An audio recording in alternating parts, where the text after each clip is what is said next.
we head out from Azerbaijan and Baku to Asia, home of the first ever Formula One night race, the Singapore Grand Prix. It's lights out and away we go for episode 157 of the Eating at Fault podcast.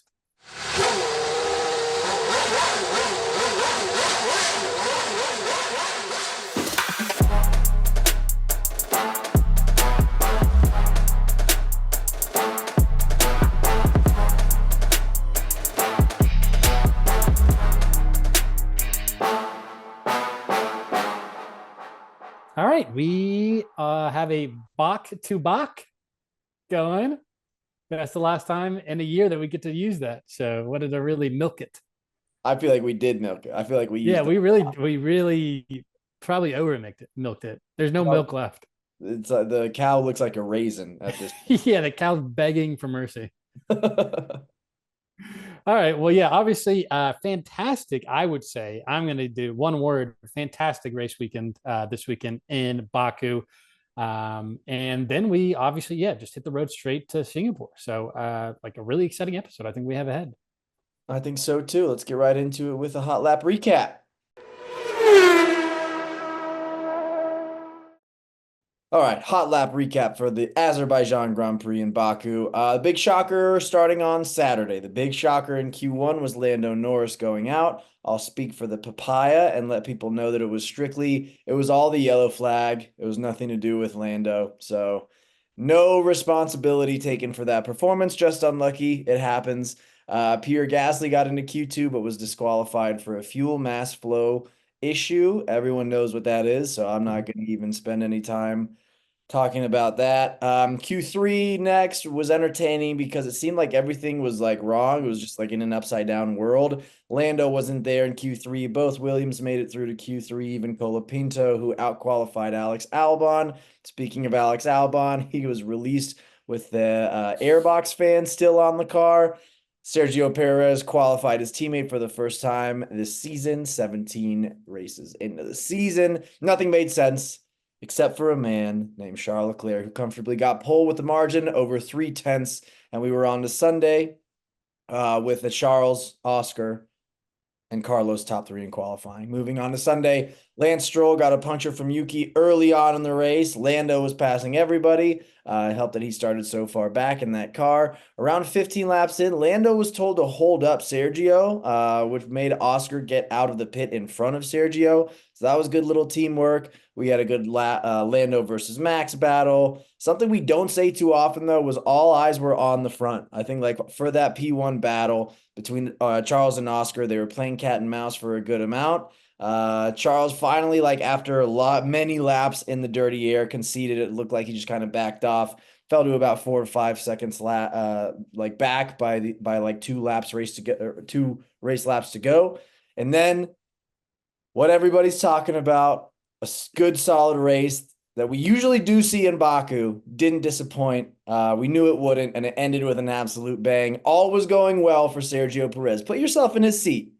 He just outqualified his teammate for the first time in 17 races. This place is special to him. It's the only place. He's the only guy that's won multiple times in this place. He's king of the streets. He's on for a podium finish in P3, but he's not satisfied. He tries to send it around to nab a P2 from Charles. Does get by him. There's a short period of time where he had to feel on top of the world because he's like, I pulled this pass off. You know, he's thinking I'm silencing these critics for calling for my seat. I'm going to beat my teammate by a healthy margin on merit. And it lasts about 3 seconds until Charles comes back. He cuts off Sergio. Sergio has to back out. That backing out gives enough time for Carlos to switch by him. And then he just goes into this like scarlet tornado of Ferraris where he's just like, he blinks 1 second, he's in P2. He blinks another second, he's in P4. And he blinks a third time and he collides with Carlos Sainz, sending them both into the wall. Instead of being on for a podium finish or even a P2, he gets a DNF. And once again, ladies and gentlemen, we are reminded why this tiny little country, smaller than the state of Indiana, is a highlight of Formula One race fans' calendar every year. We knew it didn't disappoint. And yeah, it ended with an Oscar, Charles, and George Russell podium. Way to back your way into a podium, George Russell. I think he was just as shocked as the rest of us. Margot, I'll turn it over to you. Just based off of your gut, I'm not asking about wheel knowledge here. Based off of your gut, who was responsible for that, end of the race collision between Carlos Sainz and Sergio Perez? I am going to go with a bit of a cop out. I Okay. think that they're both, I hate this term, like going to use it. I'm going to say it's a racing incident. I think both of them, there was not, and I looked more into this yesterday and today, there was not like a sudden movement by both. I think both have good arguments of why they deserved or why they think they were right, but also both have a little bit of like, hey, Carlos was in the racing line, but he was moving a tiny bit left. Perez actually had much more visibility and he could see where the cars were coming into and would have to move if he sees Carlos moving a little bit towards him. So yeah, I think both of them were a bit at fault, but no one was like outrageously the culprit of this crash. Yeah, the FIA agrees with you completely. Like they did rule it a racing incident. I get you don't want to punish somebody like unnaturally, but I do think like I think you should, even if it's like a lean, like the FIA should be like, hey, we think it was a racing incident, but between you and me, Yeah. like, Carlos really shouldn't have done it. Oh, so You know what I mean? would you think like, all right, 50-50 isn't an option for us here. Yeah, Do you yeah. lean one?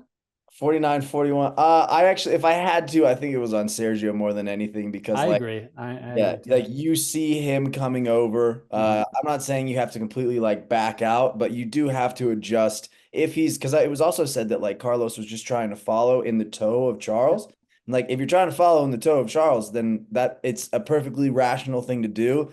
And Sergio, like you don't get the benefit of Charles' toe when you're in P4. Yep. So yeah, I like if I had to do a 51-49, like I'm saying the FIA should do, I think it would be 51% Sergio's fault. And God, man, the guy can't. I mean, we're about to get into winners and losers. You know he's gonna be on the Mhm. list, but man, this time just felt different for him. For Yeah. I like, mean, what a great weekend leading up into that. Like Saturday, he looked great. Obviously, finally getting the monkey off his back, passing Max, and then like looking very good at the start of the race too. Throughout was like doing pretty well. Got unlucky with Lando holding him off. If that's not the case in like lap 15ish, he's probably making it ahead of Piastri, and this is a whole different ball game. This is a whole different outcome that we see. I think going back to that too, thinking about the 50-50 who's at fault, if you got to put a little bit of like thought on emotion going on. Like he went from half a second in P2 to a blink of an eye in P4. You got to be a little frustrated, a little angry seeing this happen, and like being like, dude, I got to make some ground up, or I'm a little angry and like give away like a 2 car pass this easy. So I think even playing that a little bit, he is probably like a little bit of hard headed. It was also, when you get in trouble and you like automatically start pointing fingers. It was like, oh, it yeah, wasn't me, it was you. Him and Horner were very, very, very impressive about that. Stein was like, what happened? I have no idea. Like, it seemed like I was doing everything right. Price was like, he did this 100% his fault. He dove into me. Oh, yeah. was it? Did he do that? I think in this scenario that we're constructing where the FIA has to come up with like a 51%, Mm-hmm. you know, I think that part of the evidence should be how how each driver sounds when it happens. Like if you get, the kind of methinks the lady doth protest to Mm-hmm. type thing where it's just like, hey, he was really angry really fast and Yeah. after something really annoying just happened to him where he got passed by 2 cars. Yeah. And yeah, like, man, I can't help but feel for the guy. Like, I do love it because it does make prep for our, podcast really easy when we're thinking like winners and losers. It's like, oh, well, there's check the box again. Done. But yeah, man, I like him as a driver, but just seems like every time this guy catches a little bit of a break, it's one step forward and then he gets just punted like 8 steps back. Yeah. Yeah. I mean, I do feel for him in the fact that like he probably sees his career or like his seat being slowly stripped from his fingers. And so it's probably not a good feeling. I probably would be frustrated too if things are happening in front of me like that. So yeah, I don't blame him. And racing incident. So it's fine. Yeah, I mean, yeah, Insult to injury would have been, it was your fault, Sergio, points or something like that. That would have really kicked him while he was down. Yeah, and then he gets suspended for a race or something, and then Yeah. Ollie Behrman gets sat in his seat, and he gets points in the Red Bull again, dude. All Oh God, fantastic. right, let's talk about winners and losers next.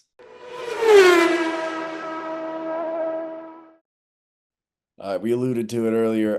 Winners and losers. My first one, Ollie Behrman, the only driver ever to score 2 points for two different teams in his debut season and his debut race for each team. He is a dork by all pieces of evidence that I've Mhm. seen. He just looks like a big dork, but man, do I love this dork. And he's just like awkward, lanky. He looks like he's in, the awkward stage when people are like in like 11 to 13, like prepubescent, just looking, like kids have that awkward, ugly stage. It seems like he's just like perennially in that just for the rest of his life. Mhm. But I mean, he's like, I might get an Ollie Behrman jersey or Ollie Behrman hat because he's just the most lovable guy. Yeah, it's I try to think about this like um he gives off Ocon kind of vibes of the dorkiness, but Ocon's the kid that will take the like water gun and just continuously shoot it at you throughout the entire party. And you're like, dude, fuck this little nerd kid. I'm gonna murder him. And then Behrman is like, he's probably like kind of playing off to himself and just like coloring or using Yeah, chalk. You way too much chalk. And yeah, you're like, hey, like odd fella, but means well. yeah. Those are the two different. Like we have cake over here, and it's like, nah, I'm Yeah. eating chalk. It's He's like, literally eating chalk. You're like, all right, like wash your hands. Ollie Behrman, big winner. Other big winner, Franco Colapinto. Guy out qualified his teammate, which is incredible. That doesn't happen to Alex Albon a lot. Maybe we start to see a little bit more of Alex Albon looking like mortal compared to his teammate, just since Logan Sargent's not in that seat anymore. But man, that was awesome. Yeah, dude, two races in and scoring points, two races in a Williams car in a second seat that has historically not done so well the last couple of years. So yeah, I mean, I'll say now my loser was Logan Sargent, so it kind of goes hand in hand. To see this, like I bet in the back of his head, he's like, they'll see that this seat is pretty hard.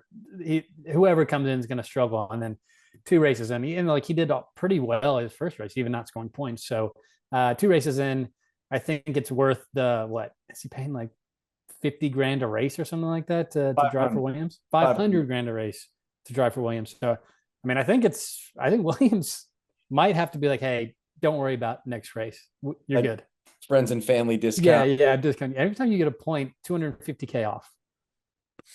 And then my last winner, hear me out on this, Carlos Sainz.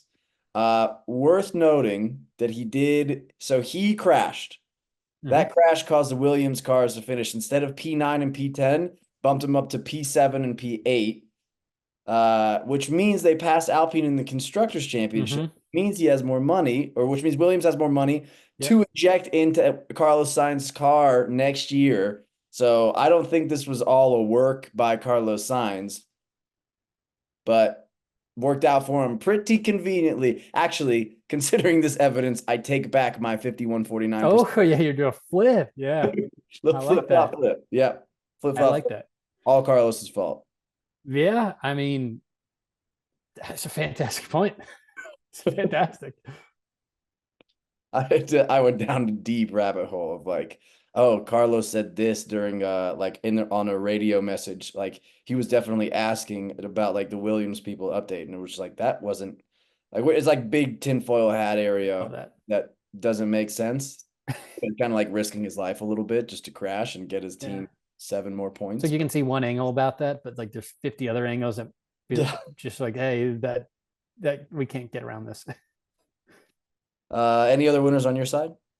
I just had both McLaren drivers. Obviously, Lando, I think, obviously fantastic race, but it was a relatively lucky race for him to go from 15 to four, 4. five, four, Four. 15 to four. Stroll puncture at the very beginning helped him move 15 to 12 after two laps. So I think he like kind of jumped up off the start nice. The crash, obviously, two automatic people he passes. So I think there was a little bit of like help where you're saying like 15-4, fantastic, incredible. I think a lot of drivers that do make that jump have that type of luck. So not like out of the like craziness. But he also did a great job holding up Perez, like we said earlier, for Piastri to after that first pit stop. Obviously, he was still out there trying to make it a little longer, and I think by doing so probably gave Piastri the win in my mind. And then Piastri as well. Drive to pass Charles initially was extremely impressive. I don't think, and Charles even in the cool down room was like, I did not think you could hang on, taking the inside of that turn and not crash. Piastri was like, it was a 50-50 shot. It felt like when I was turning, it was like, am I going to make this or not? So just a very ballsy move that Leclerc didn't see coming. I think a lot of people didn't see coming on that turn in turn one there. So, and then just incredible holding off for 20 laps. Obviously, like everyone says in Baku, that dirty air is like a huge like hindrance for drivers. So once he got in front of there, I think it was just huge for him to continuously hold off Leclerc. I was constantly kind of just getting dirty air throughout, and then held him off long enough to take it over by about 10 seconds. So McLaren drivers, tip of the cap to both of them. Yeah, the team's buzzing right now. I think overall, like positive energy in the garage. As we move to losers, I want to bring up somebody who doesn't have the most positive energy in the garage. Also, Red Bull, P2 in the constructors battle now after this weekend. Ferrari breathing down their neck, only 31 points behind. Max Verstappen seems whiny. It seems like if it were the old days and the season was over at 15 or 13, 13, 14, 15 races, they would have beaten beaten the entire grid, no problem. Now it seems like they have a genuine problem on their hands. And it's someone was breaking it down. Like, so Lando is 59 points behind Max right now. If the season were to go along with Lando getting P1 and Max getting P2, then Max would still like hold on to the championship. That's not how it's going to go because Max isn't fast. Oscar is fast. I think papaya rules need to get instated like yesterday. Like we need to be big time in like all energy goes to making sure that Lando gets on this on this like championship competitive train. But like I think it's perfectly rational to say that there is a true, if all things are equal for the rest of the season, which they won't be, like there is a true battle that we have right now for the drivers' championship because Red Bull don't seem like they can get it together right now. So they're a big loser for me. Yeah, I mean, beginning of this past weekend, McLaren finally did make the hey, we are going to do some racing orders for Lando. Obviously, Saturday kind of took away that opportunity, and I think this was not intentional, but Piastri was like, "Oh, what are you looking forward to Sunday?" He's like, "I can actually I can fully race." Basically, I don't think it meant like I have team orders to back off and let Lando like help Lando what I can. I'm taking it that he did say that, basically being like, "Hey, I don't have anyone to tell me what to do, and me have to take a step back to help my teammate." But I mean, everyone addressed it. All McLaren, Piastri was like, "Hey, there's a chance for him to win and win the drivers, and we can win both. Then obviously I'm here to help." So it took him long enough to finally figure this out after so much public criticism. It'd be crazy if they were like, "We're gonna keep doing this. We're two number one drivers thing." That would be a wild move by Zach Brown and the team.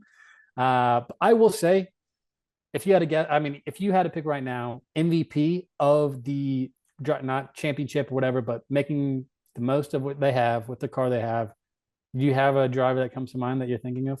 Oscar because of the consistency right now. Okay. I like that. I would go with Leclerc, honestly. Third in the drivers' championship. Honestly, not too crazy behind Lando right now. I think Leclerc, and Piastri are all kind of, I think 20 points behind Lando, maybe 15 so points behind Piastri is to Leclerc. Everyone's kind of jumbled over right there. The fact that that Leclerc has that many points in the Ferrari car that he has and the consistency he has, and I think there's been 3 races where he hasn't scored points and he's still there, I think is a testament compared to the car that he has versus Red Bull and McLaren right now. I think that is so impressive. That I'll concede that that's like impressive. I didn't know he was only 19 points ahead of, or sorry, yeah, 19 points behind Lando right now is pretty crazy. That's Who would have thought, right? And like obviously Carlos is a fantastic driver too, and like beginning of the year kind of was like signs of showing a little bit better, like racing the first couple races. And I mean, it's been consistently Leclerc the better driver, summer break, post summer break, and kind of break. So tip of the cap to my boy. Yeah. All right, let's keep it moving. Losers, Nico Hulkenberg, I had as a big loser. Did you see Nico get screwed toward the end of the race because he was like trying to be safe? No, I would love for you to explain that. Nico driving along, no Mhm. yellow flags, no red flags. All he sees is this carnage on the left side of the track. So he's like, okay, obviously, like there's probably a double yellow flag or a red flag coming out like soon. Let's Mhm. slow down a little bit. The flags were slow to come out. And so Lewis passed him and Ollie passed him. And then the flags came out. He went from P9 to P11. So like scoring 2 points to no points. Hey, Now he's overshadowed by this young kid who's like on the Haas team. Like I thought it was so unfair. And like I know it's relatively like not important at the end of the day. Like it's the difference of like 1 point or 2 points. But like for Haas, that is pretty significant. And I just like I watched because I listened to his interview post race and he was like, yeah, like, hey, what's what going on here, dude? what happened? And I was like, it can't be that bad. I went back on F1 TV, watched from his viewpoint. Like, sure enough, you hear his engine like die down as soon as he sees these people who are still in the car. Like, Yeah. you can't be full bore like on the straight in the car. He slows down and then just gets The other two are just, absolutely like just left in the dust by Lewis and Ollie, who's just like, I mean, play to the whistle, like, I guess, play to the whistle. Yeah, that's a drive great to the call, flag, dude. but you could tell he was just like, he like in his mind, he must have been thinking like, I don't feel like people are really talking about this as much as we should. Like, I really Yeah, got a kind of point. screwed right now. Yeah. But very, very funny. And Yeah. yeah, if you have a chance, like go back and watch it on board on lap 50 because that's like when it happened and like Okay. just so funny. And then yeah, my last loser, Sergio Perez. It's this time just felt special. Like we always have to add him in here. This is part of the podcast, but it just felt like everything was going his way right before it all fell apart in spectacular fashion right in front of his face. Yeah. Uh, I don't see this getting better for the Mexican. No. Nope. No, No. yeah. I'm gonna leave him off my gambling. Yeah, yeah, I think so too. I thought that was probably my last prediction last week of him pulling out the three-time winner. He did show flashes that he could potentially have. Like I Oh yeah. said, the Lando situation holding him off, who knows? But if that's the best probably potential outcome that he's going to get this year, I feel confident that that's probably it. So, Yeah. Well, speaking of gambling and predictions, or speaking of predictions, let's get right on to our race gambling and predictions recap for Baku.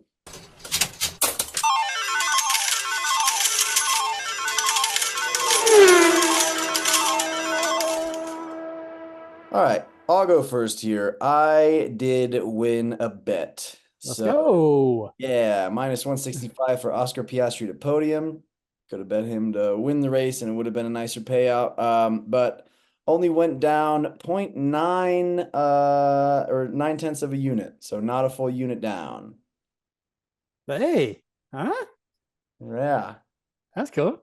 Yeah. All right.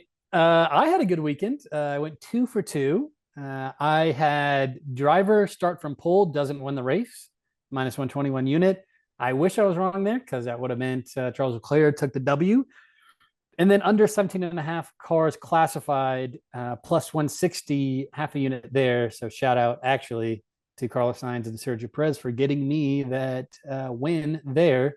So I went up it's like a unit and a half, a little over. So I'm back in the black. 1.2 units positive. Back in black. Very briefly, as far as predictions go, I did get Oscar Driver of the Day right.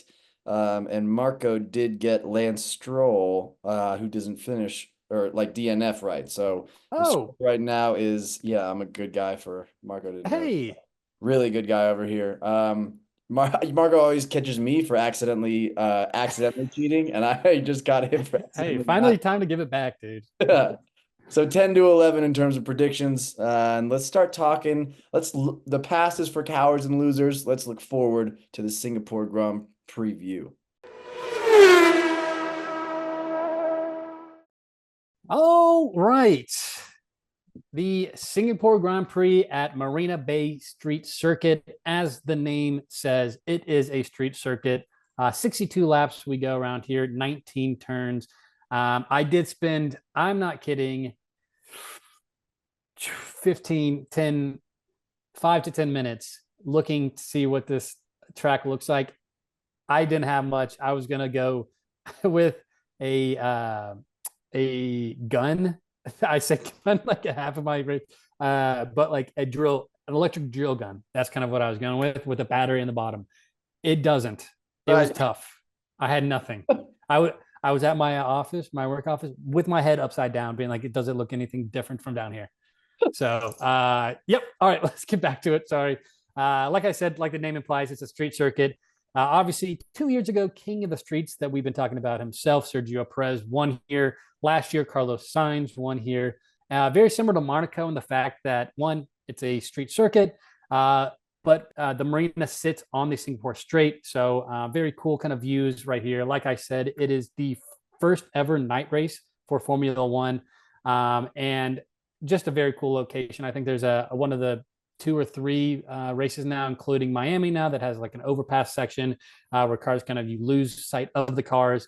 Very cool track. It's not just because it's a night race, but it adds like a very aesthetic appeal. It's very chaotic. So one of the few tracks that has had a safety car almost, I think I've said every single race. I don't know if it is every single race. I'm going to say it is, though. Sure. It has had a safety car every single race since 2008, since it's been on the track. Mark your calendars. Another safety car here. So there's a lot of bumps because it's a street track. Very like good variety of turns. So like some variety in the angles of these turns. Some very big sweepers like turn 9, and then very low speed corners like turn 7, 8, 9, 13, and 14. So very good variety, and most guaranteed chaos because of the variety and the types of turns that we're going to see. A lot of turns, and not only that we're going to see chaos just because of the street itself, it being a night race, hard to see, glint in your eyes. Old people, Lewis driving late at night doesn't go well with people. Fernando, they're going to struggle this week, and book that as well. Put your readers on. But to top everything on, the weather is going to be brutal this weekend. It's going to be hot. 88 on Friday, rain. 87 Saturday, rain, and 89 Sunday, rain. So hot, humid. Guys are going to be struggling in the cars. It's going to be very hot, and it's going to be rainy. It's going to be dark. It's going to be a shit show. Sounds like it's going to be an ice skating rink out there with all that rain. People sliding everywhere. Yeah, hot ice rink. A hot Very ice. hot ice cream. You know those. Super hot. I love those. All right. Let's move from our Grand Preview onto our country fun facts about Singapore. All right. First one is WTO. Singapore hosts the WTO, or World Toilet Organization. Singapore is home to the WTO, which was founded to improve toilet conditions, not just in the city, but globally. Number 2, singing license. The Singapore national anthem is the only song that you're legally allowed to sing in public. Humming or singing any other song can result in a 4-figure fine, along with time spent in the MTR, which is Singapore's community service. Number 3, car ownership lottery. Cars in Singapore are so expensive that you must participate in a COE, or Certificate of Entitlement bidding system, just to own one. The COE costs more than the actual car, and on top of that, the certificate expires after 10 years. Which one is the lie? WTO, singing licenses, or car ownership lottery? I'm stuck between two. I am gonna go with car ownership lottery. I got him, dude. It's been Dang. weeks, but I got you on one of them. Is it the singing? Yeah, the singing life. I know it. Dang it. Dang Good it. job. That was a Yeah. long, wanted to keep the streak going. Dang. All right. All right, your turn. Okay. My turn. Singapore. It's very passionate about toilets indeed. The government actually tabled a UN resolution to mark November 19th as World Toilet Day.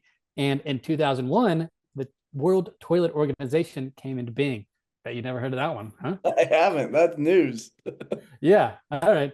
The lowest temperature ever recorded in Singapore was on January 31st, 1934, which was 19.4 degrees Celsius or 67 degrees Fahrenheit.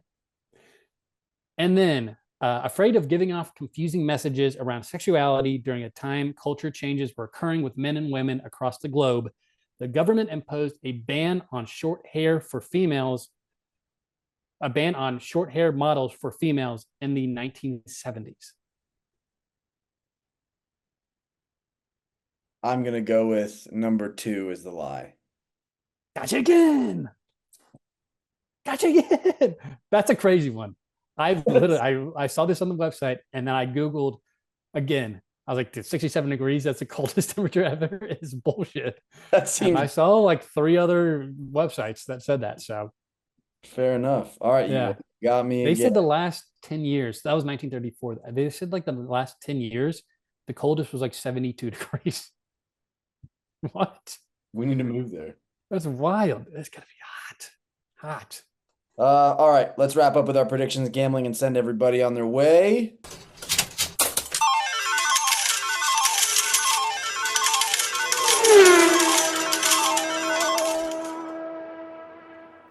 Okay. For my gambling, I'm gonna limit myself to 2 units, but 3 bets. Lando Norris win plus 225. That's a half unit. Red Bull both in the top six. I'm playing with some fire after a good Sergio Perez performance. That's plus 125 half unit. And then I'm gonna say Williams is the fastest qualifying team without the top five, plus 140 for 1 unit. I think that these are all winners. They sound good. I mean, it's nice the fact that both of these guesses right now, and if you look in the past one race, Red Bull and Williams have had two good drivers technically going on. Obviously, the result doesn't matter, or the result doesn't show it for Red Bull, but having two good drivers racing helps those bets. So, Yeah. all right, mine is I'm gonna second the slander that we have been giving or hearing from Red Bull so much. It's still Red Bull. They're still competitive. And I feel like some of these odds look a little too juicy for me to say no to. I'm going to go with Max in the top three is plus 200, which is crazy. A half a unit there. Max head to head over Carlos Sainz is plus 110. I'm going to go half a unit there. And then I'm going to go Franco, our boy Franco, over K Mag minus 105, half a unit there. I'm tempted to change all of my bets to all of those bets because I that's mean, dude, that's crazy, right? I mean, I get Red Bull struggling a little bit, but like, who thought would you in a million years think at the beginning of the year be like, hey, Max just to get top three is double your money? Yeah, or I mean, that's crazy. Plus 200 is nuts. that's absurd. Yeah. All right, and then let's finish up with our predictions. Did you go first last time? I don't know, man. It doesn't matter. Doesn't matter. We suck. I'm gonna go DNF for Fernando Alonso. He's old. He can't drive at night. He needs his readers. Max Verstappen, driver of the day. So hey, maybe maybe we align on that one. Keep Dushin rolling. Yuki Tsunoda. I'm gonna say Alpine passed Williams in the constructors. That's gonna require them to get 5 points. I don't think that they're gonna get 5 points between the two of them. Carlos Sainz, fastest lap. 2 cars don't finish this race. Okay. Would say that's not wild, but you know what? I digress. All right, my turn. I'm gonna go with who doesn't finish. I'm gonna go with the hot hand, Mr. Take a Break Kevin Magnussen comes back racing and he gets a DNF somehow. I want it so bad to happen. I want him to just fuck shit up. Driver of the day is going to be Max Verstappen. Like you said, we cannot copy. I'm sorry. So it's not going to be Max Verstappen. Let's let it ride. Let's let it ride. Let's let it Yeah. ride Okay. Fuck it, for dude. both of Yeah. us. All Yeah. right. That's cool. Douche of the day. I was going to go with George, but I'm going to change it because I love this old man narrative that we're going with. Lewis Hamilton, douche of the Love it. day. Can't see shit. Wildcard prediction: there's going to be a new race winner this race. There's going to be too much carnage. It's going to be crazy. It's going to be like an Alpine guy that finishes. So someone As an that hasn't example, won, in hasn't won 2024. this year in 2024. Got it. Yep. So we're working with what? Like, it can't be four drivers, five drivers, six I, drivers. Actually, shit, there's too many drivers. I mean, that's a lot of drivers. Okay, that Let it hasn't ride. won twice, or hasn't won twice or more. How are we Sure. working with that one? Sure. Okay, that's fair because yeah, I mean, I just took away like 40% of the field and like 90, 100% of the points. Can't do that. Fastest lap is going to be George. How many cars don't finish? I'm going to go with four. I love it. So we'll win all of our bets this weekend, and both of us will get all of our predictions correct as usual. Um, and I think that's it, everybody. We'll send you off into the weekend. We'll see you on the other side of the Singapore Grand Prix. And that's all. See you, assholes. So yeah, so do your best Singapore accent. Sing peace. See you, assholes. See you, assholes.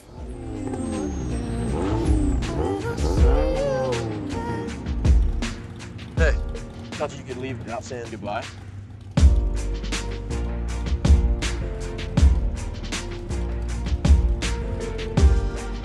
I used to say I live my life a quarter mile at a time. And I think that's why we were brothers. Because you did too.